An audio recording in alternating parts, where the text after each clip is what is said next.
Hello, my name is Linda LaPetra. I will be speaking to you about a rare metabolic disorder called Sanfilippo Syndrome.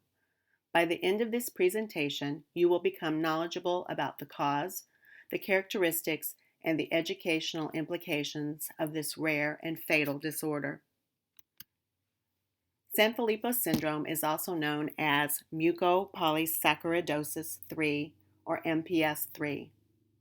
There are 7 diseases in this group of diseases. Sanfilippo syndrome is considered the third. Because of the nature of this disease, most children do not reach adulthood. Therefore, it is considered a childhood disease. The syndrome is named after Dr. Sylvester Sanfilippo, who, in 1963, described the causes and characteristics of this disorder. Sanfilippo syndrome is a rare metabolic disorder. It is specifically referred to as a mucopolysaccharide storage disorder. Molecules build up in cells. These molecules are called mucopolysaccharides. Mucopolysaccharides are also called glycosaminoglycans, or GAGs. I will begin by discussing the role of mucopolysaccharides in Sanfilippo syndrome, followed by the role lysosomes and enzymes play in this disease. There are billions of cells in the human body, and each cell is made up of many types of structures. Each structure plays a vital role in the functions of human life. The cells of our bodies use mucopolysaccharides to build connective tissue. Skin, cartilage, muscle, and bone are all types of connective tissue. According to the National Organization of Rare Disorders, mucopolysaccharides are rather thick, jelly-like compounds made up of long chains of sugar-like molecules used to make connective tissues in the body. As you can see, the term mucopolysaccharides can be broken down into 3 parts.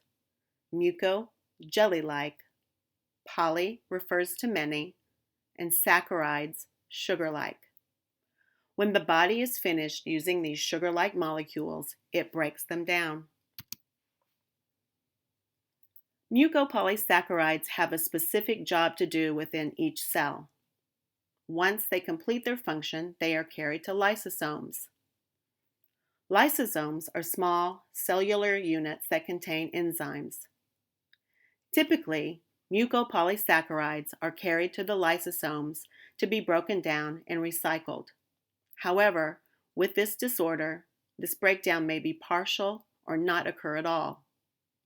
The enzyme level within the lysosome is insufficient and does not allow for the breakdown and recycling of the mucopolysaccharides.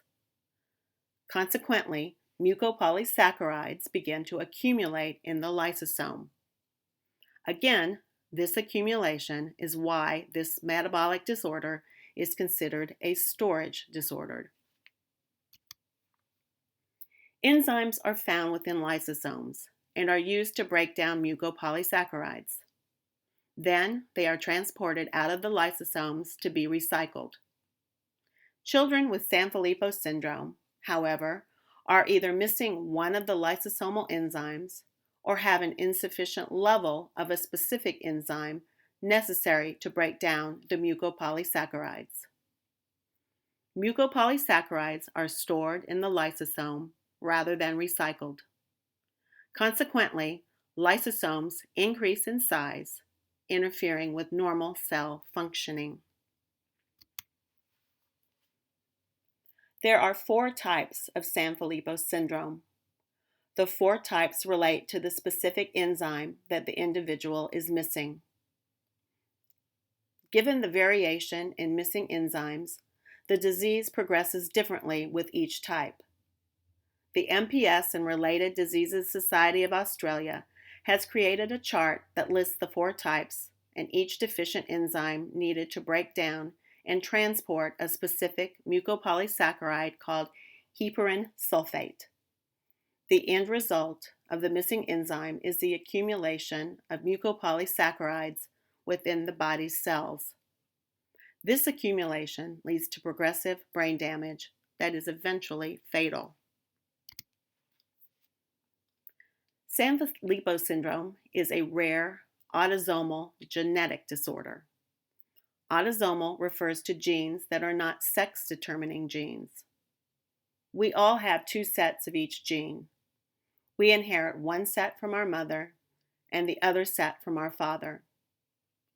Carriers of Sanfilippo syndrome have one unaffected copy of the gene and one defective copy of the gene. Parents of children with Sanfilippo syndrome, both carry the defective gene that causes this genetic disorder. Consequently, there is a 1 out of 4 chance of a child being born to parents who are both carriers of the defective recessive gene.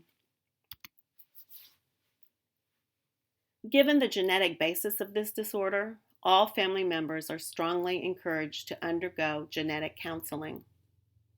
A genetic counselor will provide information and explain how the condition is inherited. The counselor can offer support and can interpret complicated medical information. A detailed medical history will typically be taken along with a detailed family history. A genetics counselor should not tell individuals what decisions should be made regarding the decision to have children or to continue a pregnancy. Undergoing genetic testing must be the personal decision of the individual. According to the Sanfilippo Children's Foundation, Sanfilippo syndrome occurs in 1 in 70,000 births. Due to the rarity of the disease and the progression of the disease, it can take several years before an accurate diagnosis is made. It affects males and females equally. Types A and B are most common. Type A is the most severe. Types C and D are rarer. Life expectancy for each type varies, but generally 10 to 20 years is the range of life expectancy. The initial diagnostic test for Sanfilippo syndrome is a urine test. Within the urine test, an abundance of the mucopolysaccharide known as heparin sulfate will be present because it has been excreted due to enzyme insufficiency rather than broken down and recycled. Once heparin sulfate is found in urine, an enzyme assay will be conducted to check blood and cells for enzyme deficiencies. To confirm urine and blood results, skin may also be tested to measure enzyme activity. If you or someone in your family are aware you carry the gene, a prenatal diagnosis is possible. It is not uncommon for families to have multiple children before they become aware that they carry this rare recessive gene. However, getting an accurate diagnosis can take years, primarily because children are often misdiagnosed in the early stages of the disease. It takes time for mucopolysaccharides to accumulate in the lysosomes and brain deterioration to begin. Therefore, symptoms are generally not evident at birth. The changes in this disease can be gradual initially. Sanfilippo syndrome generally progresses through 3 stages. In stage 1, which is typically from 2 to 5 years of age, children may exhibit delayed speech and lag behind their typical peers. Facial abnormalities may become evident in this stage. It is common for facial features to be described as coarse because oftentimes the head is large and the forehead prominent. Stage 2 generally occurs between 5 to 10 years of age and is marked by extreme hyperactivity. Children are restless and often have difficulty sleeping. Temper tantrums and other behavioral issues become more and more common. During stage 3, 10 years of age and beyond, the individual loses the ability to walk and may lose speech altogether. The individual can no longer feed themselves, and seizures may begin and become frequent as the body is shutting down. The progression of this disease varies from person to person and within the 4 types of Sanfilippo syndrome. Stage and age ranges will vary. The MPS and Related Diseases Society of Australia lists the following characteristics of Sanfilippo syndrome. Facial features are referred to as coarse, hair may appear excessive, and eyebrows are described as bushy and oftentimes meet in the middle. Intellectual functioning decreases as the disease progresses. Changes in the retina occur as mucopolysaccharides accumulate in the retina. This may lead to loss of peripheral vision and night blindness. If night blindness occurs, the child may become fearful of waking and walking in the dark. Corneal clouding may also occur. Deafness is common in all 4 types of Sanfilippo syndrome and can be made worse by recurring ear infections. Fluid can build up around the brain, resulting in hydrocephaly. This may increase the size of the head and must be monitored closely. The buildup of fluid can be alleviated by surgically inserting a shunt inside the skull that allows the excess fluid to drain into the body and alleviate pressure on the brain. Recurring respiratory infections are also common. Coughs and colds are frequent, and over-the-counter medication can lead to additional concerns. Children with Sanfilippo syndrome oftentimes require ongoing antibiotic therapy to fight secondary bacterial infections that may arise. Prolonged antibiotic treatment can result in infections that are resistant to treatment. Enlarged tonsils and adenoids cause a narrowed airway in the throat that can further lead to difficulty eating and swallowing. Eventually, the ability to chew and swallow will be lost, and choking will become an additional concern.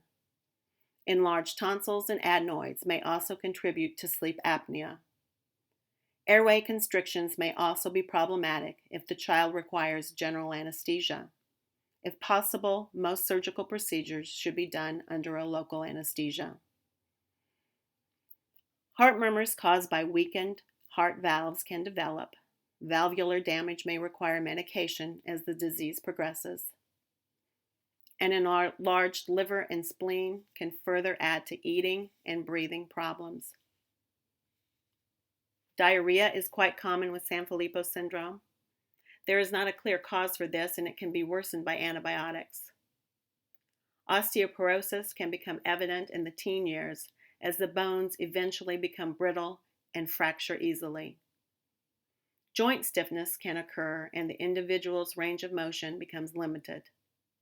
This makes dressing and toileting more difficult. As damage occurs to the part of the brain that regulates body temperature, cold hands and feet may be problematic during the day, and sweating may occur at night. During the latter stages of the disease, seizures may be frequent and can range from minor to severe. As discussed earlier, the second stage of this disease is marked by extreme restlessness, sleeping difficulties, hyperactivity, and aggressive behavior. Another behavioral concern is that of chewing on fingers, clothing, and items that are a safety risk. A wide variety of items will be needed for the child to safely chew on. As you can see, the progression of this disease has devastating repercussions for the child and his or her family. Various treatments have been attempted or are still in clinical trials. To date, treatments have been unsuccessful or inconclusive. One such treatment is stem cell transplant. Healthy stem cells have been taken from the bone marrow or umbilical cord blood of unaffected donors and transplanted into individuals affected with Sanfilippo syndrome. Theoretically, the healthy cells would reproduce and circulate within the body, producing normal enzyme levels. Enzyme replacement therapy operates much the same way as a stem cell transplant. However, missing enzymes are replaced by a manufactured enzyme and require repeated infusions. Gene therapy attempts to replace the defective gene with a functional gene that would signal normal enzyme production in the body. Substrate deprivation reduction therapy focuses on reducing the amount of mucopolysaccharide that is produced in the body. Since this disease primarily attacks the brain, this poses challenges to the development of potential therapies. The brain attempts to protect itself. It has a protective barrier known as the blood-brain barrier.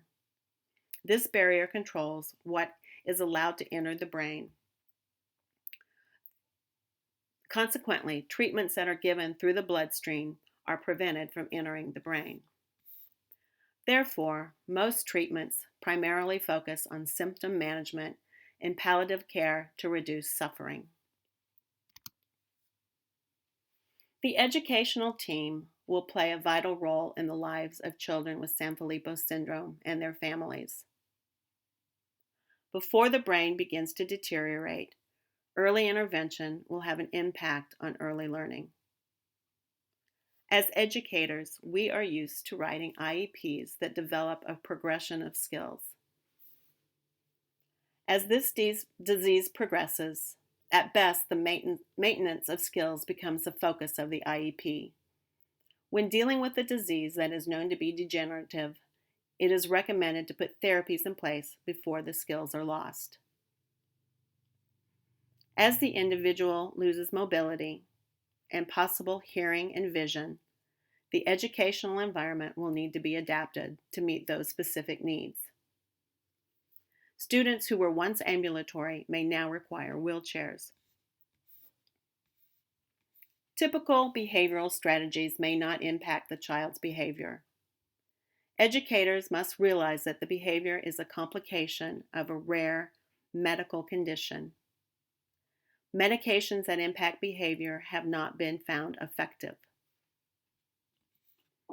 As the disease progresses, the main focus becomes keeping the individual alert and engaged. This can be accomplished through frequent community outings that are rich in language experiences and physical activity such as swimming. As discussed earlier, individuals will exhibit an increase in chewing on hands, fingers, clothing, and objects.